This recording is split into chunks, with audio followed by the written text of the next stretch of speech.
We are back, Jackie and I. Welcome for another exciting, at least I think it's exciting, episode of DU Real with Jackie and Amanda. Jackie, I missed you. I know you were out for a couple of days, and I love a good side quest. I love going on to adventures, but I am really glad to catch up with you and then to record our episode, our next episode to record after our live. And this was a good idea.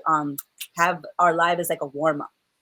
Yeah, just fucking throw you in the deep end right away. What's up, Amanda? It's great to see you. I know it's been like a whole week since we've chatted. Mhm. Somebody I think is calling me. Okay, we're fine. I figured it out. um, yeah, so Excuse me. Assistant, hold all calls, please.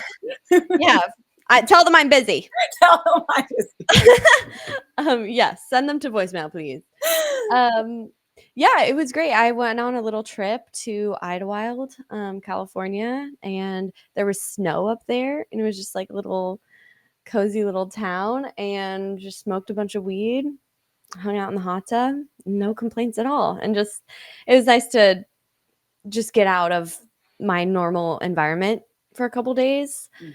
Um, Sometimes when I'm in the same city or just in San Diego where I live, it's sometimes I just want something different. I crave some new scenery every once in a while, to sort of shake things up a little bit. And when you think about how big of an impact your environment plays on your state of being, that makes a lot of sense. Of course, I can't fully attribute it to the environment because you can see the same room that you've lived in for years differently in any moment, because you're different. So if you're different, the environment is different because you're perceiving it differently.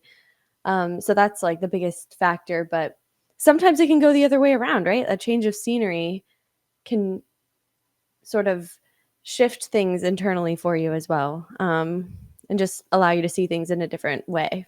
So, yeah, I mean, I don't have any specific things that I'm referencing that I'm seeing differently now. I think I just needed a little break, and it was great. But I'm happy to be back, and yeah, we're gonna get into some shit today. I can feel it, and we're recording a full length episode after this. So this is the warm up. What's up, everybody in the chat? Good to see y'all. And do you have anything you want to kick us off with, Amanda? How have you been? How is? I know you were sick yesterday. Are you feeling better? Yeah, definitely. I definitely got hit with like a 24-hour like bug, and my cycle hit all on the same day. And I was just like, why? Then I ordered DoorDash and I ordered a soup with the entree, and a soup didn't come, and I cried. I cried because I opened up. I just wasn't ready for something else. I was like hanging on by a thread, keeping it together. And then the soup, and there's no soup. I was like, there's no soup. And then I laughed because we were crying about there being no soup, and I was just like, it's just been a day. I woke up in the middle of the night and I'm throwing up and I'm feeling terrible, and then we fall asleep, we wake back up, we have to work because I didn't want to call out, so we're working, and then I have a meeting that's supposed to start at 2 p.m. My cycle drops exactly at 2, like exactly when I'm supposed to be logging in. I feel it and I'm like, no, it can't be. I run to the bathroom and I check, and I'm like, no. And so and then I I clean up, I freshen up, I hop into the meeting. As soon as I hop into the meeting, somebody asked me for something, and I'm like, close call. We made it just in the nick of time. We are working, we're getting things together, and the day is just progressing. And then I had ordered dinner, and that was finally when my day had like slowed down to a halt, because it was just waking up, not feeling well, sleeping, waking up, having to work, emergency, love being a woman for the moment kind of moment happening. And then we progress through the day, and then the no soup happens, and it like just, I couldn't take it. I was so crushed that there was no soup, because I was like, it was the one thing, it was like the one thing that I wanted to happen in the day, and it was just like, no, not today, you can't get it. I was just like, but then I ate what they had served, and I didn't complain. I didn't call the restaurant. I just ate, and it was delicious. And I was like, this is okay. So I had like a hilarious and like dramatic emotional tsunami of a day kind of hit me yesterday, and so today feels a lot better for sure. Definitely. Don't you love those moments? Like, when life just fucking kicks you when you're down. It always seems to be that way for me too, like, if one thing is going wrong, like, everything seems to be going wrong. But yeah, that's just a clear example, and it sucks to say, but the universe does not give a fuck about what No. you want. It's like, "Oh, you want soup? Hmm." And it's not even like that, like, it's not like they're the I heard universe the never. sarcasm from the universe. I heard it. Yeah, and it's not even like a force trying to, like, hurt you or kick you while you're down, like, No, it's just completely it impartial. wasn't Like, Satan picking on me yesterday, right? It was yes, just it wasn't the work of the devil. no, no, it just, Yeah. it was just a day that just hit me like a ton of bricks.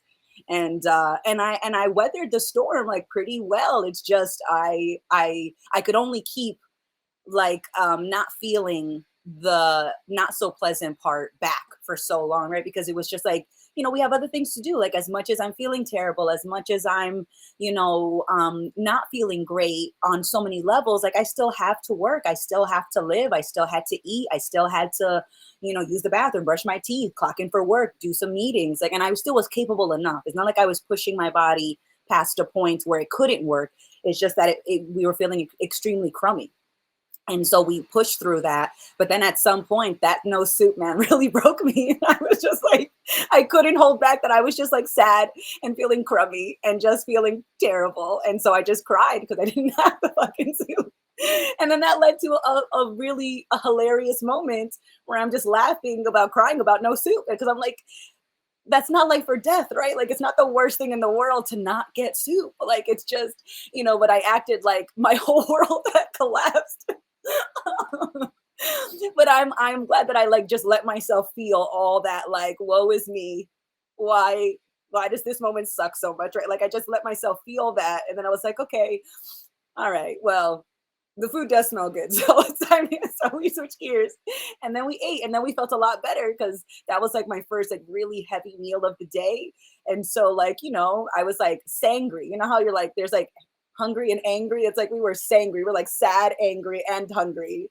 And taking care of the hunger really kind of alleviated the other two. And then it was like, okay, well, life's not so bad. We ate. That's so relatable. Oh my gosh. Yeah, I'll be such a drama queen when I'm hungry, and I don't even recognize, like, I will, like, not feel hungry, but my first clue is that, like, I'm hangry, or, like, yeah, like, I'm getting upset, or I'm, like, really, like, ruminating on things and, like, being negative in general. And then it's so funny, those moments where you're, like, literally crying and eating at the same time, and then you're, like, you have this moment at the end where you're like, and then you go lie down and you're fine, you know what I mean? Like, You're like that a whole moment when, like, toddler.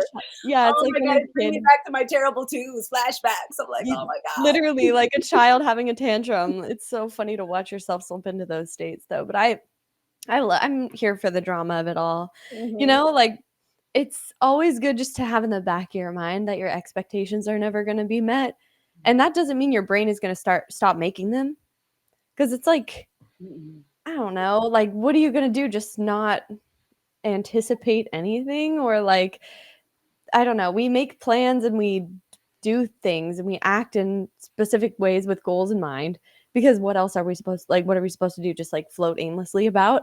And I think that's okay, but the difference is expecting that to never go wrong Mm. is what makes everything so much more of a struggle. But, like, even though you were upset that you didn't get your soup, just because you're able to recognize that, like, of course we don't always get what we want, like, it's not personal by any means.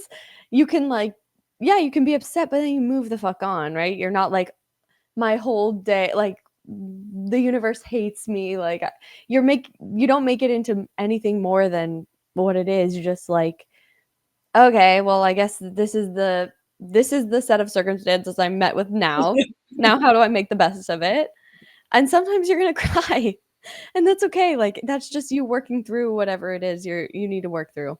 And I'd so much rather have those like fluctuations of emotion than to just be like, yeah, nothing is ever going to be how I want it to be. And so you're just like at this neutral state of emotion all the time. Like that would be really fucking boring. Oh my And God. so, yeah, like as much as it sucks that you can like get caught up in expectations or plans or goals, whatever, and like it sucks when you attach to something and it doesn't work out. Yeah, but also like that's the juice of life, right? That's what it's about. It's about like experiencing the highs and lows, even in something as mundane as like not getting not getting your order right. Oh my God, yes, absolutely. Because there's such an expectation, like you just you're not supposed to feel that way, or you forget. Like I think I straight up forgot that I was having like the worst day. And we were just on a roll. We had just like not pushed it down, but pushed it to the side. I just right now I just can't feel all of these emotions and give them all that space right now. Like I had to jump into the meeting because I didn't call out of work, right? So we had to pivot with the circumstances that we agreed to. And of course, you could call out last minute. I'm not saying that you can't or that I couldn't with my job. It's just that it wasn't so bad. It was like, yeah, give me 5 minutes. I can change. I can clean up. I can get back into it. Like the pain wasn't the worst, and so it was like I was in a state that I could work.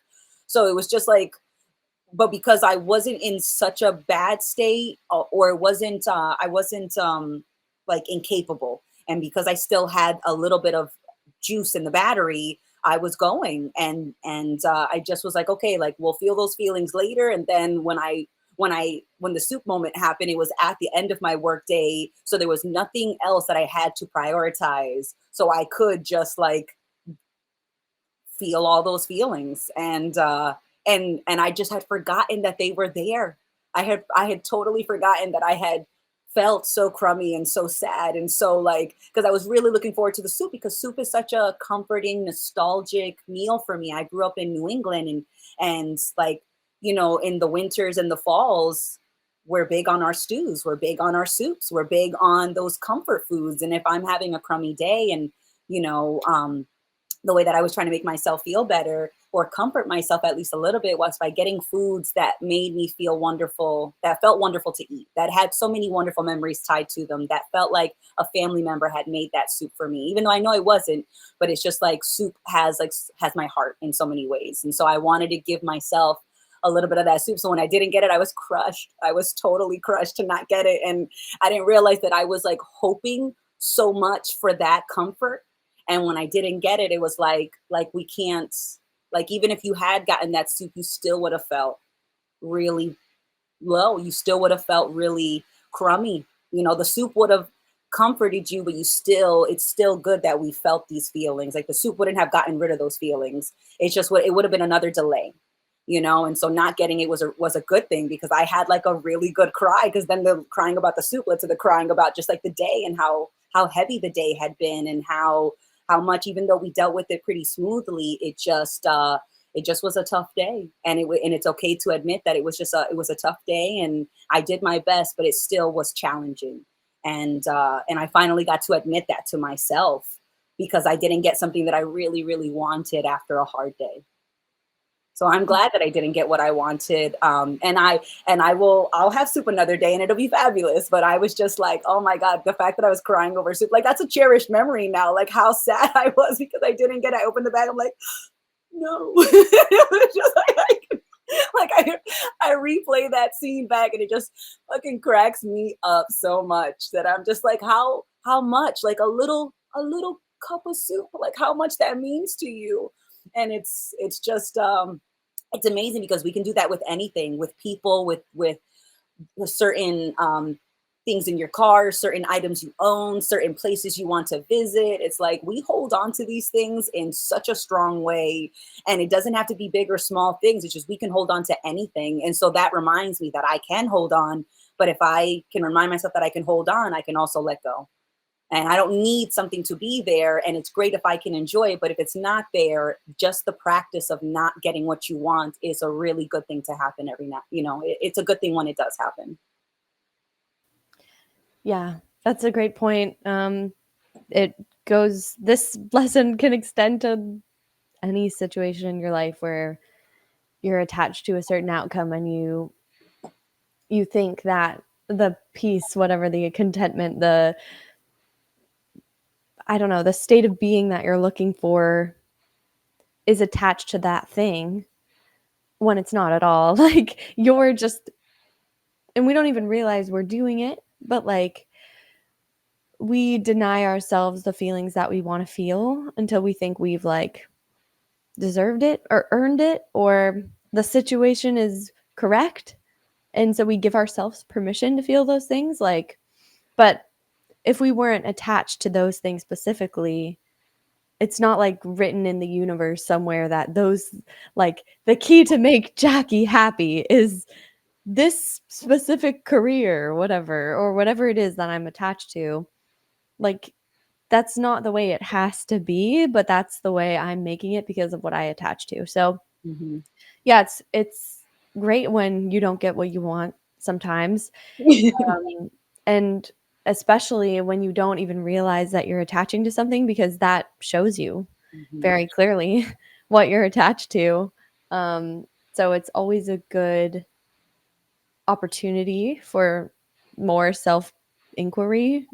And that's kind of what I find to be like the most exciting part of being right now is like just watching myself Hmm. and watching the way I react to things because and just getting curious about why.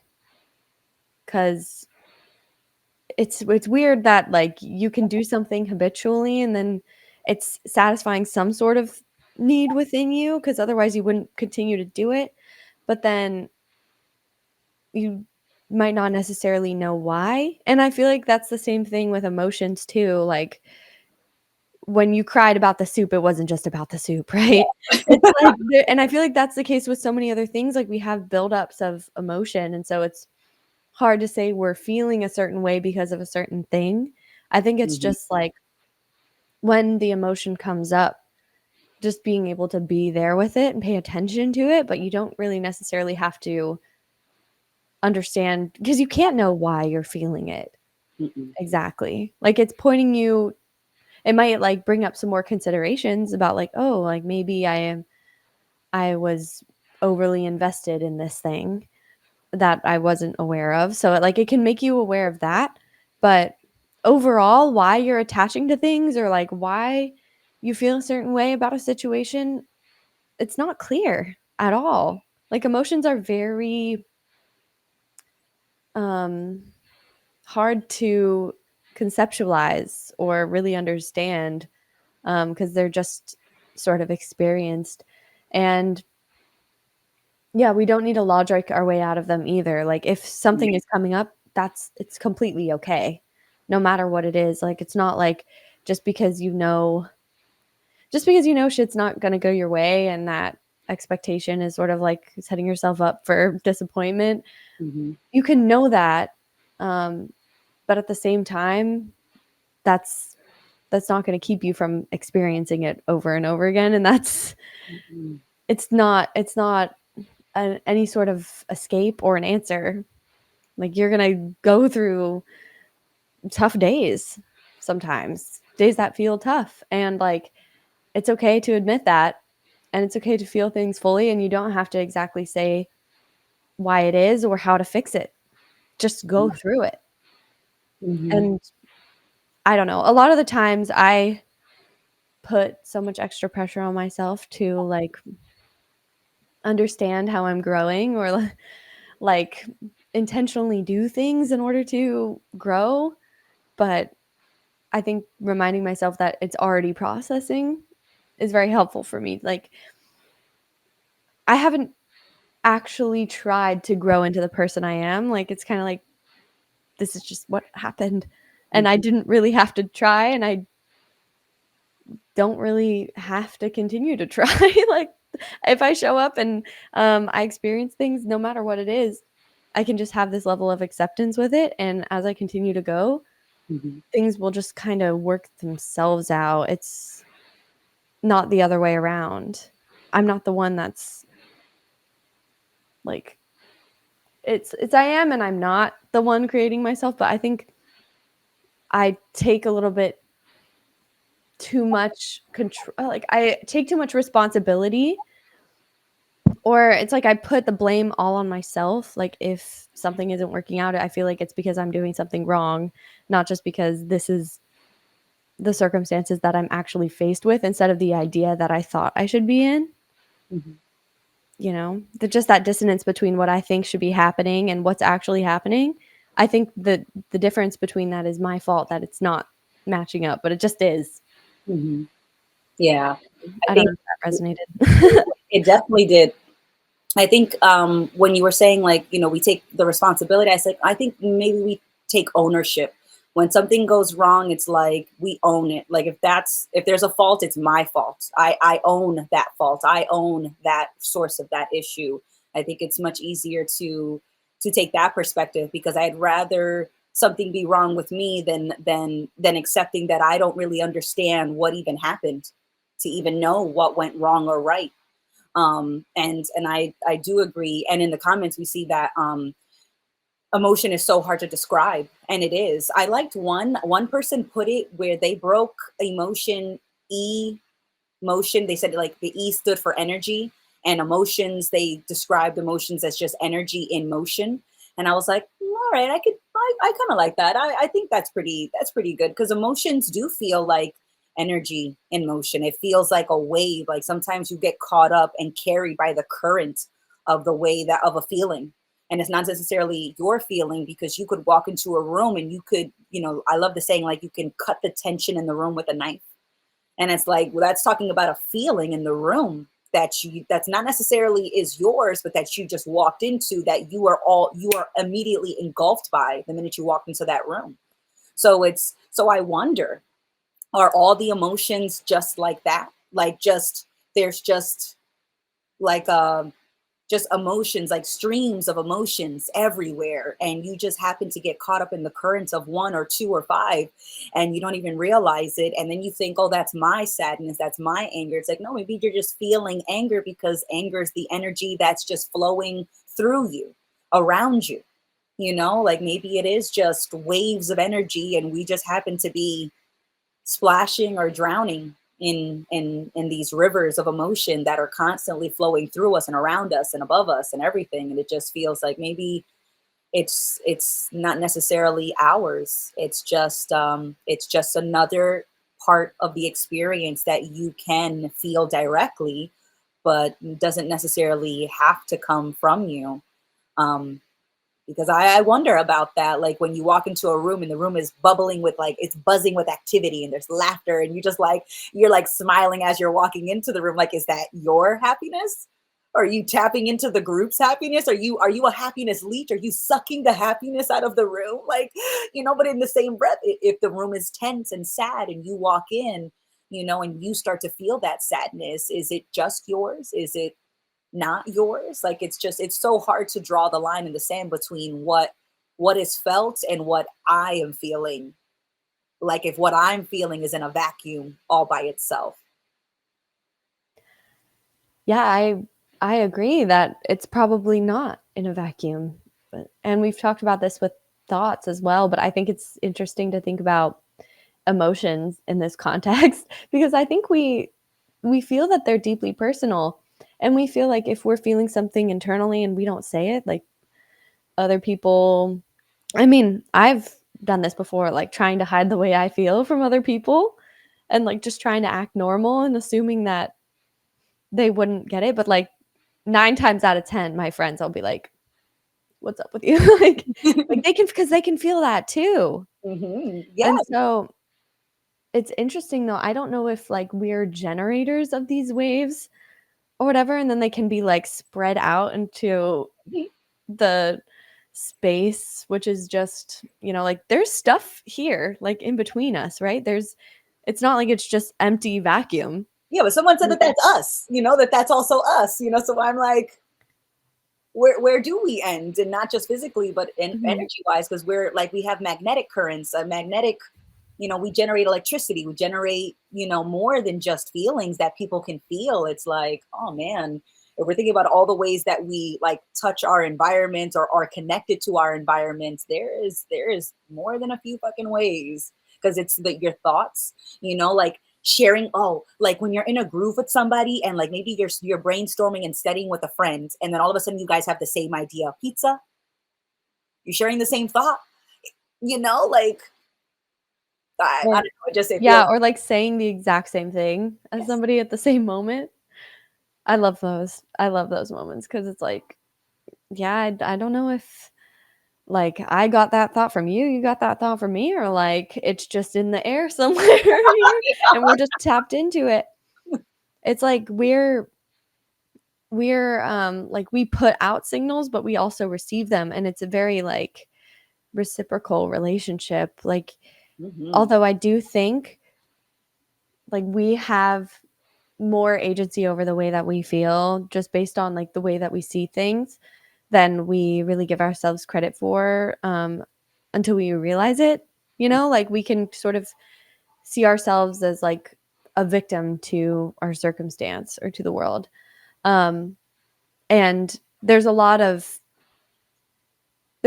like, freedom that comes from knowing that you kind of determine that the way that you're gonna see things, but also shit does affect us. Like, it's not like we're impenetrable forces that can be like, "No, I'm not letting any of your negative energy." Shields up. Yeah, like, and I don't want that, Like, I think that's a reason why we have this power of empathy is because we literally feel each other, Yeah. and I think that's something maybe to be celebrated as well. Like, it's not just that, other people are killing our vibe. It's that, like, maybe we have attachments to, feeling good or not feeling like extreme sad emotions or like feeding into those negative aspects sometimes. Like, we're attached to like a normal state of being. So then when we go into a room with people that, I don't know, you could say are low vibration or have like, or it's just like a somber, tense vibe, um, then we feel like, like, why are you guys killing my high? Why are you harshing my mellow? Right? um, but it's okay to feel all of that as well. Like, even though it's unpleasant sometimes to like sit in a painful silence or like, when you're like with somebody who's mourning or something like that, like a really heavy emotion that if you were looking at it just from a selfish perspective, you're like, I don't want to feel that. Like, I'd rather go, walk around in the sunshine and enjoy my day. Like, if it's not my pain, like, I don't have to take that on. Yeah. Right. But there's something so beautiful about like being able to share that with somebody else or, like go there with them and show and like feel it knowing that it's okay and that it's not going to be overwhelming. Um, so I think it's a beautiful thing that we share so much more than we think. And I think that's why I don't know, like we forget that we're a lot more similar than we are different. And that's just because we draw these arbitrary lines in the sand and come up with an idea of who I am and versus who you are. And yeah, like we're so caught up in being separate, and that can become our biggest priority when in reality, like, everybody benefits when we can recognize that connection and allow it to influence our day-to-day life. Like, you shouldn't just live for yourself. Like, you're an integrated part of this whole. And like, yeah, we shouldn't live for the idea of yourself, but for the reality of yourself, which there is no clear boundary between this physical body and the rest of everything. So if you're living for the reality of yourself, you're really living for everyone and everything else. And that takes letting go of what you want to feel and what you want to do all the time, because you don't always know. Like, we're very attached to how we want to feel and what we want to do in our lives. And that's why disappointment and getting your expectations crushed is a great thing. It's a great learning moment for you. Not at the time. Definitely not at that moment. Upon crushing, you feel crushed. It does happen. But it's after the fact, after you felt it, after you've allowed yourself to feel like you didn't, like, oh no, genuinely feeling like an oh no moment. Um, then you get to see that you go on, you live on, you can move forward, you can keep going. And so I love those two words. Those are definitely some frequent some friends that keep visiting me lately. Just keep going, keep going. And I'm like, that's right, just keep going. As much as I can feel crushed, I'm still here. As much as I can feel like, oh no, I can still move past that, oh no, and do something with what is telling me, oh yes, something else is saying, oh yes, in this moment. And so I can look at that. And the phrase or the saying, and one door closes, a window opens. And maybe 1,000 other doors open and 10,000 windows open I'm so focused on that door, that one door that I was really hoping would open, and it's not open. So I could spend my time sitting in front of a closed door waiting, or I can look down the hallway and see all the other options that are available, all the other doors that are saying, oh yes, pick me, walk through this doorway, And I love that. Hi everybody. My chat is not working on Restream. That's just on trend with this last 24 hours. I wanted the chat, it's not happening. So I'm just acknowledging in the video. Hey guys, definitely see the comments. And I like what Andrew had said, that, I, what is it? And I'll think I'm the only one feeling it. And that is such a tricky feeling or a thought to visit you, because it's so easy to think that, like, I'm the only one. And it's like, yes and no. Like, yes, you're the only one that's going through your particular brand of shit. I'll give you that. But you're definitely not the only one going through similar shit. Other people are going through similar shit. And that's why we can connect. And so, I don't only want to, chat about things that put a smile on my face. I do want to be there for those harder conversations where someone is grieving a loved one, or someone is grieving not getting what they wanted, whether that's a new job or dating someone, or picking up a new hobby, sticking to a diet, starting a new workout plan, whatever it may be. We hold on to wanting those ideas, and then when we don't have them, we sometimes, you feel like you lost something. And so I like to be there for those conversations, to remind other people, to remind myself that, yeah, maybe it's not exactly what you would have wanted, but you're still here and you can still do something with what is here. So we can chat about it. And yes, you may not have gotten whatever it is that you wanted, but right now we can go for a walk. We can have an amazing conversation. We can jump on a Zoom call. We can go live. We can, like, there's, and that's just, in the example of like right now, because, I'm still feeling a little bit of my day of yesterday. So like physically we're still a little bit exhausted, but mentally we felt pretty great. So like, but I know my body. So I wanted to work out today. You know what? Maybe not today. Maybe today is a resting day. We kind of got, feeling a little beat up after yesterday. So maybe today is my ice bath recovery day. And maybe we don't work out today. And that's not the worst thing, even though this is what I had wanted to do on this Friday, was work out. And nope. We are pivoting, because what is here is a comfy bed and cozy blankets and and South Park, which I love to watch. It's like that throws me back, and I love to watch those that cartoon, or reading a Terry Pratchett book, The Weird Sisters, and that's the one that I've been reading. So I read a little bit of that today, and so it's like that was saying, oh yes, to me. The workout is like maybe tomorrow, Yeah. I love that you brought up the quote, whatever, when one door closes, a window opens or a million other doors open. Because Hmm. that's so true. Like, just because you didn't get what you want, like, nothing is really lost because it was never yours. No. Like, you were just attached to it, but that you'd made that up in your head. Like, that wasn't a real thing that was ever going to be the case, right? And so that's why kind of projecting ourselves out into the future and creating expectations or hopes or like plans and believing that that's the way it should go gets us into trouble. But Hmm. yeah, when you're willing to just keep a little bit of an open mind, then you can pivot a lot more easily. Hmm.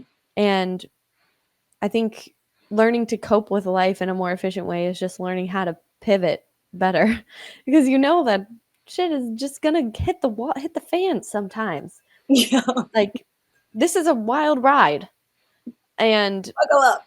yeah, buckle like, but you are buckled in whether you like it or not. Like, you're gonna be on this ride whether you like it or not. So do you want to like freak the fuck out about things that, from the most inconsequential things Hmm.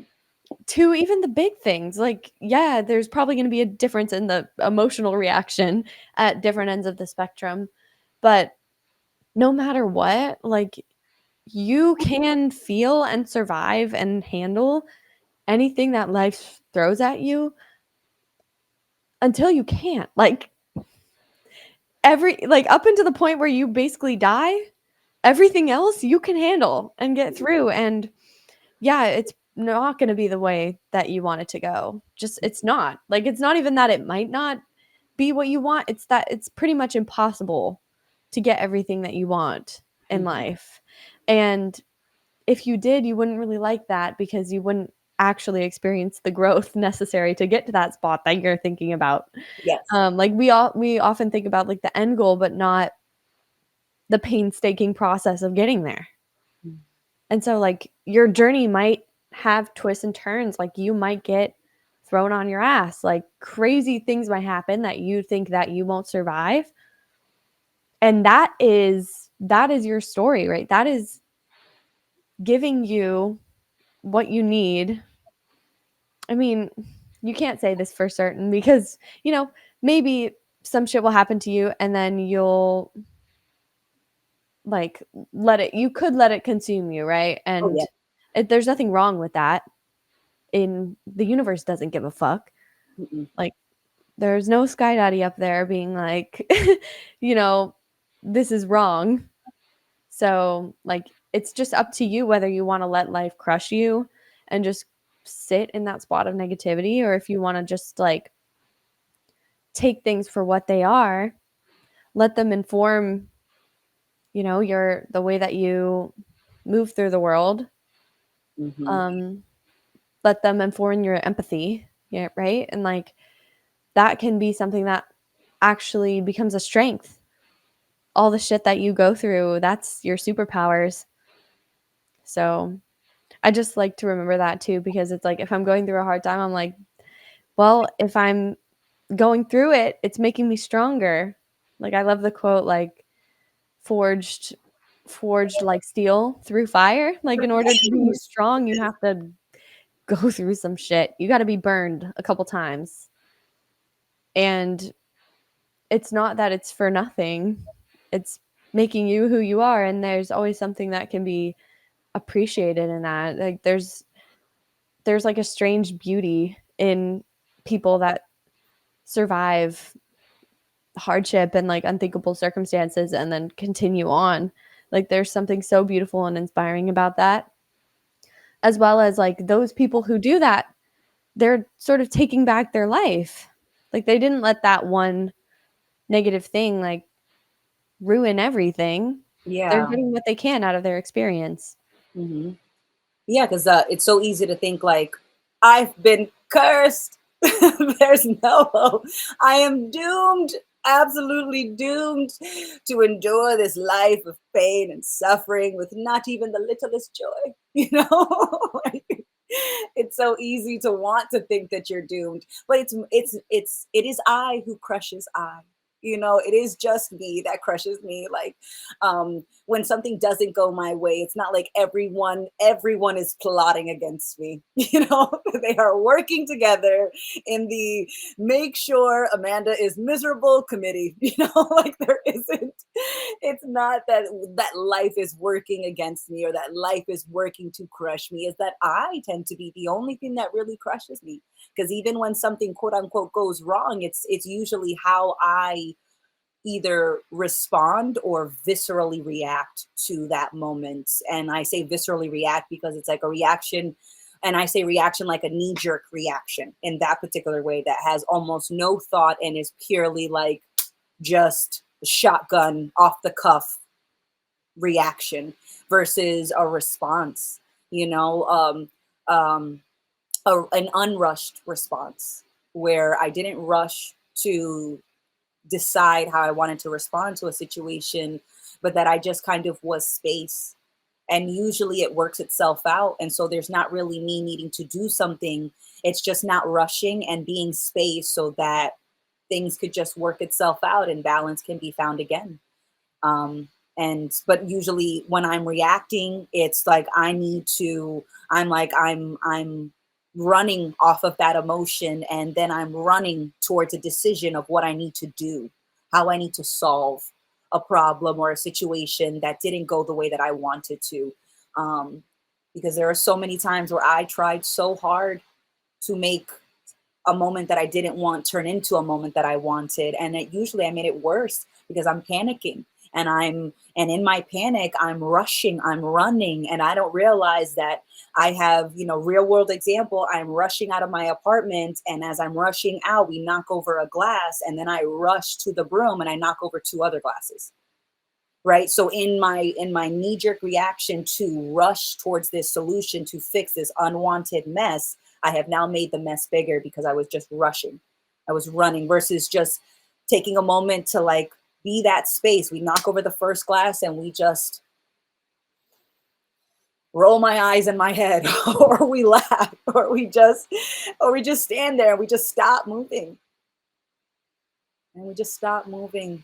And then it's like, okay, well, now we're definitely going to be a couple minutes late, So we're just going to accept that and not worry about being 2 extra minutes late and then turn that 2 minutes into 10 minutes because we knocked over two other glasses in the rush to clean up the first glass. It's like, okay, we're late and we're going to make the most of it. We're late and that's okay. And we're late. And next time, maybe if we really don't like the feeling of being late, we can leave earlier next time to make it early to that appointment in the future if it's a similar set of circumstances, but it's when I'm rushing towards that broom, I don't even see that I'm still in the same mentality that knocked over the first glass. And so it's very hard to solve a problem in this real world context from the same mentality that caused it. Usually I just make it worse. That's definitely relatable as fuck. And yeah, I think there's just a baseline discomfort to experience. Like things are just kind of gonna suck. Like that's annoying. If you got somewhere to go, you knock something over, it's just like, well, fuck. Or like Yeah. you're rushing on the freeway and there's an accident and you're like, oh, come on. Like that's gonna like it's just annoying sometimes the way that shit is gonna constantly continue to get in your way. And that just needs to suck as much as it already does, and you don't need to make it worse. That's the only difference. It's not making life free of pain or difficult emotions or situations. It's just not making them worse for yourself. And for some reason, we think that ruminating and winding ourselves up and making things worse for ourselves is actually doing something. Like we think just,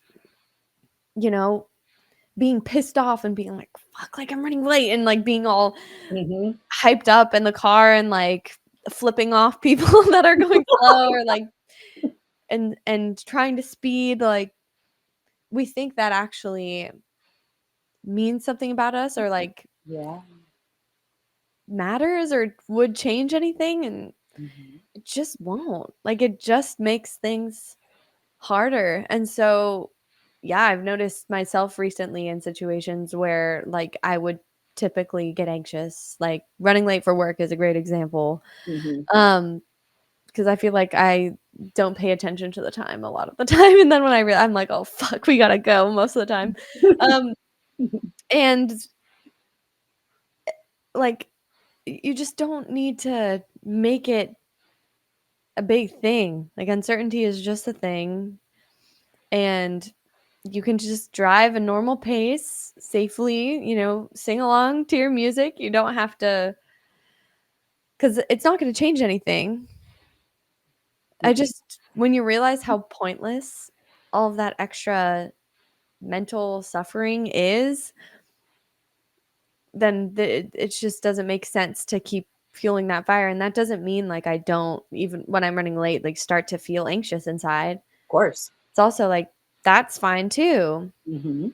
I can feel a little anxious, but I don't, it's like feeding a fire versus just letting it burn out. Like, Oh, I love that. yeah, because like if you leave a fire burning, eventually it runs out of fuel and it'll stop. But like if you keep adding wood or like keep fanning it with thoughts Mhm. and actions, it's Mhm. gonna keep getting bigger. And I think that's why like people can escalate to the point of like having a full on panic attack just from something that's simple, or like, like a little thing going wrong. Like they might have that initial trigger, but the rumination and the attachment and the attempt to control the feeling Mhm. escalates it. Mhm. And so, yeah, that's the only difference between like living, I guess, in an unconscious sort of automatic state where you're assuming that like your perceptions are correct, whatever, and that Yeah. the way you think things should go is how they should go. And recognizing that that's just simply not ever going to be true, and that we don't actually know what's happening, how it's playing out, what's best for us, Mm-mm. none of that. We don't know shit. So like really any any situation is appropriate. And when you accept that, then they're a lot easier to deal with. Mhm. And you recognize that you have a lot more capacity to feel intense emotions without letting it consume you. It's like Mhm. you can be space because you are space. You're not just this like limited container that can only handle a certain amount of emotions. Like you are everything at the same time, and like you can let those intense feelings sort of wash over you, but not try and hold on to them, and they'll kind of just naturally settle if you just let them sit. Mhm. Oh my goodness, yes. I love that, just letting the fire fizzle out, let the embers go out without fanning it with our thoughts and actions. I love that because it's so easy to just think, you know, there's a fire, blow harder. It's like, no, maybe not. maybe, maybe just sit, maybe just let's just take a second. Let's just take a second. But it just feels like you have to do something, right? Because I'm panicking. I have to do something right now. Something's wrong. Why? It's this madness. But I do think that it's not as hard as you would think. And a lot of that comes from like the bittersweet realizations that happen later. So like I love the analogy of driving and rushing to drive, because even if you're driving like 100 miles an hour, at best you shave off like 3 minutes. What are you gonna do with all that time, man? You got 3 whole minutes. You got 3 whole minutes back. Like when I first realized that, I was like, oh my God, there's no point in speeding. Like, there's just no point. Like, unless I could teleport somewhere, like, we're really not making a big difference by going 60 miles an hour, 80 miles an hour. Like all I'm doing is that I'm just panicking on the road, and now I'm a driving hazard for everyone else, including myself. And so, the minute that I had that click, I was like, oh yeah, we're cruising. Grandma Lane, here I come. We are chilling over here with our music. If we're late, we're late. I'm texting. That's what I've gotten better at, is being okay with the fact of communicating that I'm late. And that was a big thing that I didn't want to do. And that's why I wanted to, not manage my time in a way that gave me space. And then I didn't want to communicate that I didn't do that to the person I made plans with, because I didn't want them to think that I wasn't trying hard enough. And it's like, nobody's sweating your arrival time but you. And if someone is really pissed about you being late, maybe that's not somebody that really cares about sharing time more than they do claiming your time, owning your time, because you said that you would give it to them. And that, that they're giving you no room, no flexibility. And so I love when I talk to friends and we haven't chatted in like a year or more, because what my friends have come to know with me is you can call me, and unless there was like a big blow up, which we would know about. But if it's just like we just haven't chatted in a few years and nothing has happened, I act like no time has passed. Hey, what's up? What's going on? How have you been? Hey, is this person did blah, blah, blah. And I kind of go through my Rolodex of memories of like the last thing that I remember chatting with them about. They're like, oh my God, man, it's like no time has passed. And I was like, because no time has passed in our friendship. Like your life has gone on, my life has gone on, but our friendship is at the same place we left it. So we can pick it up and run with it. You want to go to the beach? You want to go for a walk? You want to chat with me? What's going on? Who's pissing you off today? Tell me all about them. I hate them. And I don't. But I love, just being, I love visiting my friends' worlds and being in their world and loving my time there and welcoming them back to mine when they come to visit, because, I don't need to own it. And so since I feel that way about my time and the way that I share it, I don't feel so guilty when I have to text a friend, hey, I'm going to be a few minutes late. I'm not going to rush. And they always say drive safe. And that's the most wonderful and yet deliciously ironic part about all the times that I was rushing and driving super fast, is that all my friends would have wanted me to drive safe, for the friends that actually cared and not the people who were just using me as the distraction of the moment. Yep. And yeah, the only time really where I'm like, this might matter is for work. But yeah, I think that's completely right. Like if somebody is all caught up in you arriving at a certain time, seems like they might also have attachments to who you should be and other things like that that are coming from a place of control and, wanting you to fill a specific purpose in their life rather than just genuinely appreciating you. Like that's coming from a place of need. Yeah. And, even if they do get annoyed, you don't have to rush. Like No. you don't have to take that on, that expectation, that pressure that they put on you. You don't have to take that on yourself and let it influence the way that you feel. And yeah, and put yourself, like, cause you to put yourself and others in danger. Like Hmm. that's never ever worth it. And even with a job, like driving safe to get to work a couple minutes early just because that's the time that you're supposed to clock in, and Hmm. it's never worth it. Like having 5 extra minutes, getting there on time versus like God forbid getting God forbid getting in an accident. It's funny that I still use those things like God willing or Yeah. like God forbid something happened.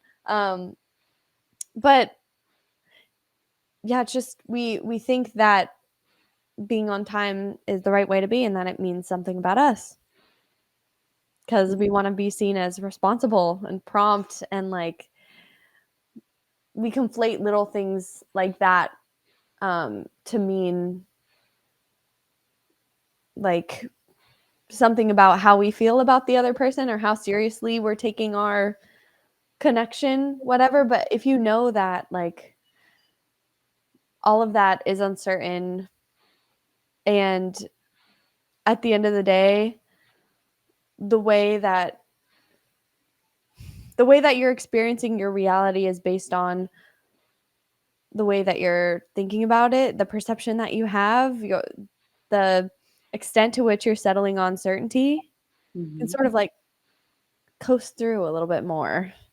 Mhm. And you're a lot more flexible when shit does go wrong. And you notice also that because you're paying more attention and you're slowing down, Mhm. like things can almost happen more efficiently as well. Like you expect it to kind of be like you fly off the handle and your life goes off the rails once you let go.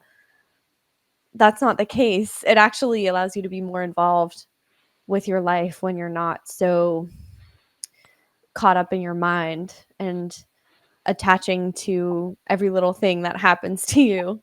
Mhm. That's actually very fucking distracting, and you're Mhm. living in your own sort of fantasy world, rather than when you can kind of have just that grounded perspective of like, yeah, none of this really is that serious. No. Like, you life is just so much easier. It's so much easier. But like we're almost attached. It's like addictive to attach to things and Mhm. then to like go through the whole spectrum of emotion. And we attach a lot to our emotions too. Like if we're pissed off about something, like we don't want somebody to kind of reflect that back at us and show us that it really is us, because sometimes we want to feel like the victim. Mhm. But you're never a victim. Like even if you're making yourself feel shitty, you're making yourself feel shitty. So at least you have, like, Mhm. it's like all within not your control, but you do have influence over it. It's the only thing you really do have influence over. Mhm. Oh, So yeah. It feels like the ultimate joke I was playing on myself. And like I'm the butt end of the joke, making things so serious and freaking myself out and panicking. And then I'm like, "Oh, I didn't have to. Like, like no, no, no. And it's not to say that there aren't situations that are fucked, right? There are definitely situations that you find yourself in that are absolutely fucked, that come out of nowhere, that you didn't do too much to create it, because you just happen to get to work and you don't talk to your coworkers and your boss outside of your workplace, but you work there, you agree to work there, you come into work, the company's been sold. Shit. No, you didn't do anything, to sell the company. It's a situation that you walked in on, and so now you have to find another job, or that's assuming that there were layoffs, but let's say there were, like, now you have to find a new job. Now you're stressed, now you're panicked, and it's like, yeah, this situation is fucked. But, I can still pivot. I can still keep going. I can still not make it seem like this is a life or death situation. Because when it is, that's when it is serious. That's when you do respond a lot differently. But when it's not life and death situations, it's never that serious. So you can always just keep going and just learn and ask for help. And even if you're not necessarily asking for help, you could still brainstorm and talk about the things you're going through with your friends or with family or with sometimes an expert. Sometimes when you have a legal issue, you want to talk to a lawyer, like that makes sense. But you always are the best person to determine what's the next best direction to try to go in, right? Because I never know if that direction that I say is best is the best for me. But technically, I guess they all kind of are, because I really appreciate the moment that I'm in right now, and all of the directions I took, whether I said that they were the best or the worst, whether I felt like I chose them or I didn't, they all led me to this moment. And this moment I'm so appreciative of. And I'd pay any price to get back here. And lucky me, there's nowhere to go. So I'm always here. So it's just like, it just feels like just a lot to chew on, but nothing that I have to choke on. So I do appreciate that. But I know that we're about time. So I just wanted to make a quick announcement that the California retreat still has, I believe, 3 tickets available. You can click the QR code to purchase a ticket. I believe it's 2 single bunk beds and a king that are available. And Jackie and I are going to be there. So I'm so excited to hang out with you, Jackie, in person. I know that will be in April. That's going to be in California at Big Bear Lake, an amazing location. Excited. And we've raised money to give away one ticket. And that's been, I don't know if I don't know if I can say who it was given to, but I know it was given to someone in that entered into the contest. And I know that Kevin won, and that was announced. So we'll be seeing Kevin. We'll be seeing the other lucky recipient who got the ticket that was raised by the community. So thank you so much, everybody. And I think people are still donating, so we might be able to give another ticket away, possibly. So very excited to see that. And now Jackie and I are gonna take a quick bathroom break, refill our bottles of water because the kidneys don't play games in this body. And kidney stones, people, drink your water. And we'll have our water and then we'll record our next episode. So thank you so much for joining us. Yeah. Thank you, everybody. And yeah, this has been a great chat. We'll see you next time. And please come to California if you'd like to. It's going to be an amazing time. It's only like a month away now, pretty I much. know. I know it's like we got like one more week of February, but it's pretty much already March, which is crazy. Time really be flying. But yeah, we'll see you guys next Friday and love you guys. Bye bye.